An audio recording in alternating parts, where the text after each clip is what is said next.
Chess is a very complex game and requires a lot of memorization to play the best lines. And sometimes the only thing we want is a simple opening that we can play regardless of what white does or what black does. You need a very simple system opening that you can follow pretty much every time.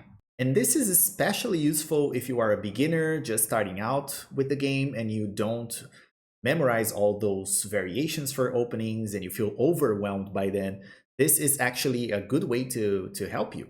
Or if you need a comfort pick to just get out of the opening safely without blundering any pieces, and you know that this is going to get you there. And what I'm trying to offer you today is a jack of all trades opening, an opening that you can use for either color, white or black, and you can play against pretty much anything. So no matter what your opponent does, you can go for that. And the opening that I'm talking about is the Czech Defense or Czech Pirc Defense. And this is the diagram that you are seeing here. This is pretty much the setup that you're going to aim for. And you have to know more or less where your pieces go and where to put them. And you can pretty much play this against almost anything that your opponent does. So try to look at this position a little bit and try to have in mind where your pieces go. It's easier if you have in mind like a setup that you can aim for than actually memorizing all the moves that you can go for and all the different variations of an opening.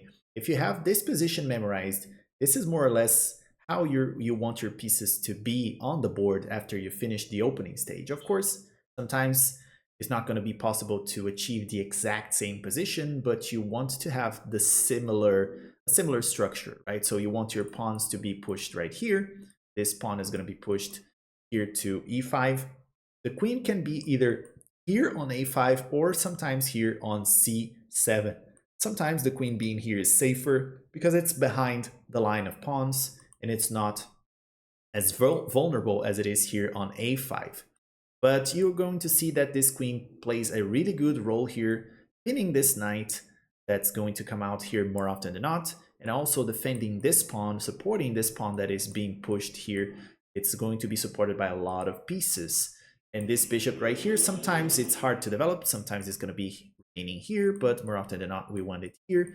Again, trying to pin the knight if it comes out. And you want to castle short, so you want to develop your knight and your bishop this way. This is more or less the setup that you're going to aim for. But let's take a look at how to achieve this setup. So in this example, we're going to be taking a look from black's perspective, but you can also play this opening as white. It's not made to be played as white, but if you want something that is, again, a jack of all trades, and it can be useful for pretty much any situation, for sure, this is the way to go.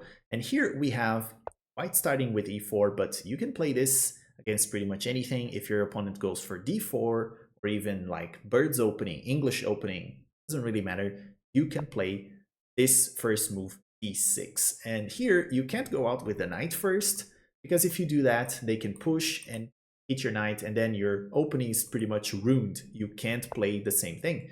So you have to go for d6 to prevent this pawn to be pushed. So now you can come out with your knight next move. Your opponent's going to play the pawns to the center of the board. That's pretty much what they do whenever you give them the opportunity. They're going to take over the center. Just develop your knight now.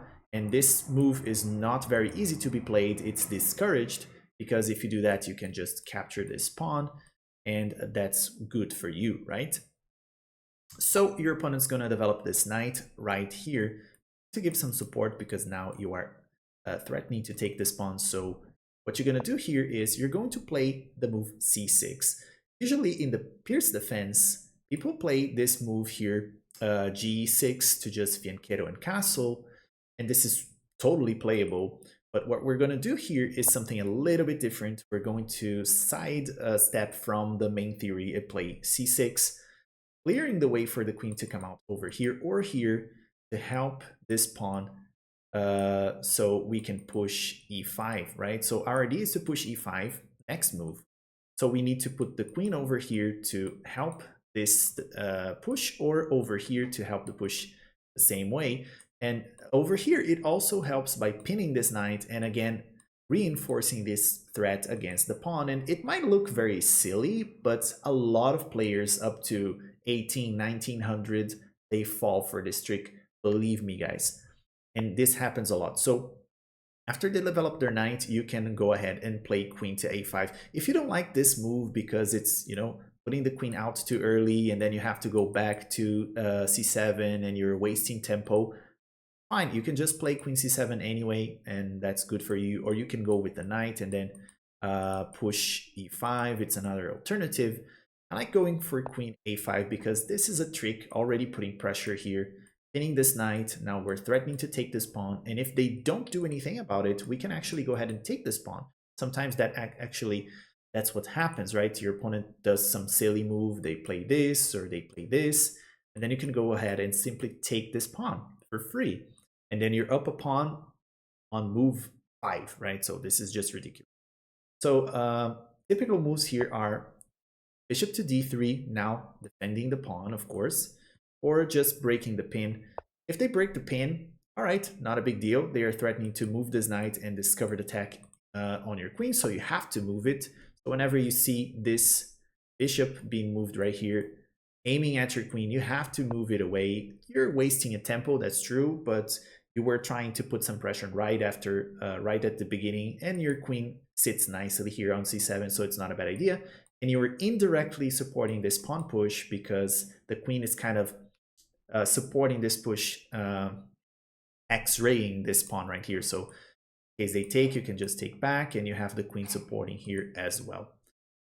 So you can play queen c7 in this case. If they play bishop to d3, you can just push e5, and you have to make this push at this moment, move 6. You have no other alternative. You have to go for this, because otherwise your opponent can simply push this pawn before you do so, or even push this pawn. There are some other possibilities, and it's going to be impossible to push e5. That's the moment to do that. So now you have to push e5 here, and your opponent's probably going to castle. And you remember your setup, right? You're going to develop your bishop. You can develop your other bishop and your knight. You can castle short. You have like 4 moves ahead that you can play.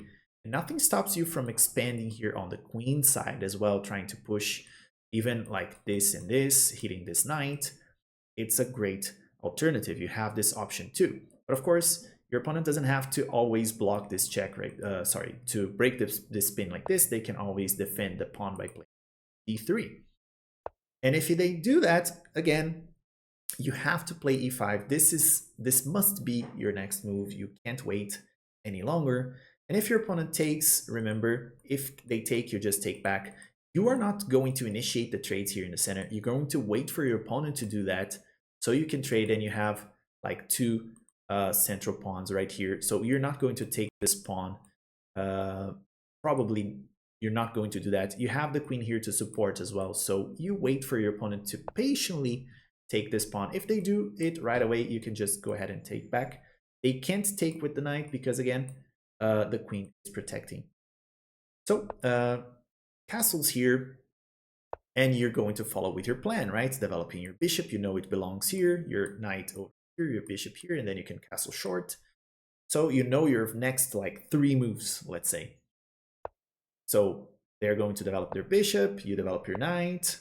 If they try to threaten your bishop right here, you can always drop back. But it's okay if you want to trade as well. You're going to force them to take back with the queen. And this is not a bad position for you as well. You can develop your bishop to e7, and after they take, for example, or if they play any other move, like if they move any of the rooks, you can just continue by castling short. If they take, remember, you just take back with your pawn, and it's being supported by this knight and by the queen, right? So if they try to move the pawns over there, you can castle. There's always some moves that you can go for here, but this is pretty much a great game for black as well. So you got out of the opening. This is move 12, by the way, right? This is move 11 right here that you castled. So you played 11 moves without blundering anything. You got out of the opening safely, and now you just play chess. It's middle game. So here, from here on, there is no memorization. There aren't any lines or better lines or memorizations. You're just playing chess. And if you outplay your opponent, you win. And if you see the tactics, you win, and it's not about openings anymore. So this can get you out of the opening stage safely without blundering anything. You just have to remember your setup, where your pieces go, more or less, and you aim for that setup pretty much every time. So just remember, your first move has to be d6, so you prevent any pushes from here, and then you develop your knight and play c6. This is a key move because now you're opening up this queen for this diagonal, or a5, or for c7, whatever you prefer, and then you can push e5 the next move. That's the idea right here. So now if they take, you can take back, and you are good to go. And just remember, now you can just develop your bishop, you can develop your knight, your other bishop and castle short, and you have pretty much your opening done, right? If your opponent takes the pawn or not, it doesn't really matter. If they attack your bishop here, it doesn't really matter much as well, because your next moves are going to be the same. You're not going to change that. And if your opponent doesn't take here, at a certain point when you finish your opening, you can go ahead and try to take this pawn at a certain point. It wouldn't be bad, it wouldn't hurt. So after you finish everything, developing everything, then you can try to open up the position. But from now on, this is just a really good way to play the opening stage safely. Again, this is a jack of all trades. You can also play this as white. And if you're playing white, you don't have to necessarily go for d6 as your first move. Let's imagine you're playing white here. Let me just flip the board. Let's imagine you're playing white here. You don't have to go for d3. Sorry, now you're playing white, right? You don't have to go for d3. You can actually play knight first. You can simply play your knight to f3 first, and then you play d3 and c3. You can come out with queen, then push e4. Then you know the rest of the moves. It's the same, the exact same setup that you're playing with black. But you don't have to go for d3. You don't have to go for the d pawn first. You can actually develop the knight first and wait for your opponent and see what they do. Of course, if you want to keep consistent and play the same moves, you can go for d6 and then play the knight out. It's just a matter of move order, but this is a little bit better. Let's say you're developing your knight. You don't tell your opponents exactly what you're doing, but it's a really good move. If you like this video, don't forget to leave a like, leave a comment down below. Tell me what you think about the Czech Pirc Defense. If you like it, if you think it's actually trash, it doesn't matter. I'd like to hear your opinions in the comments. And if you liked the video as well, if you liked, you can subscribe to the channel for more videos like this one. And as always, I see you guys in the next video.